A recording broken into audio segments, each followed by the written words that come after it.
उत्तर प्रदेश के मुख्यमंत्री योगी आदित्यनाथ महोबा में 697 करोड़ रुपए की लागत से बने 88 विकास परियोजनाओं का आज लोकार्पण और शिलान्यास उन्होंने किया।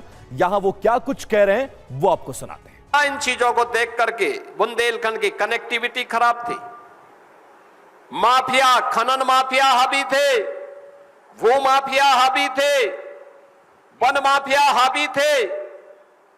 यहां पर सामान्य नागरिक के जीवन में परिवर्तन तो दूर, यहां की बहनें मिट्टी का घड़ा लेकर के पूरा जीवन काट देती थी और उस मिट्टी के घड़े ने उनके जीवन को ऐसा बना के रखा हुआ था कि कोई पूछने वाला नहीं। आज मुझे प्रसन्नता होती है कि हमने अपनी बहनों, अपनी बेटियों और माताओं के लिए हर घर नल की योजना को लागू किया है, प्रभावी ढंग से लागू किया है। आने वाले समय में हर घर तक शुद्ध पेयजल पहुंचेगा, लेकिन शुद्ध पेयजल लंबे समय तक प्राप्त होता रहे। याद करना चंदेली राजाओं के उन अभियानों को जो जल संरक्षण के लिए उन्होंने तालाब बनाए थे।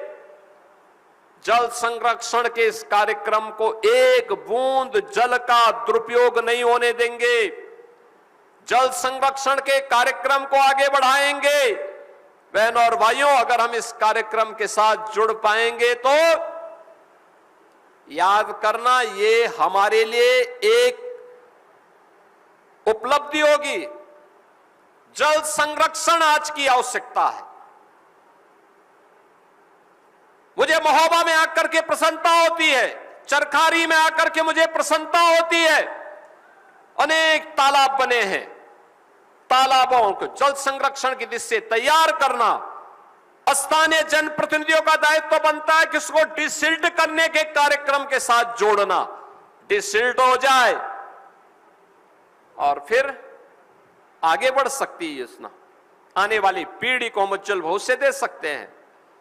और मुझे आज बताते हुए प्रसन्नता है, माफिया को हमारी सरकार ने जो संकल्प लिया था, माफिया को मिट्टी में मिला करके बुंदेलखंड को एक्सप्रेसवे के साथ जोड़ने का काम भी किया गया है। अब बुंदेलखंड में तोप बन रही है, डिफेंस मैन्युफैक्चरिंग कॉरिडोर। अब यहां का जवान ही देश की सेना में भर्ती होकर के सेवा नहीं करता, राष्ट्र रक्षा का काम नहीं करता, बल्कि बुंदेलखंड में बनने वाली तोप से, बुंदेलखंड में बनने वाली बंदूक से दुश्मन थरथरा उठ पड़ता है।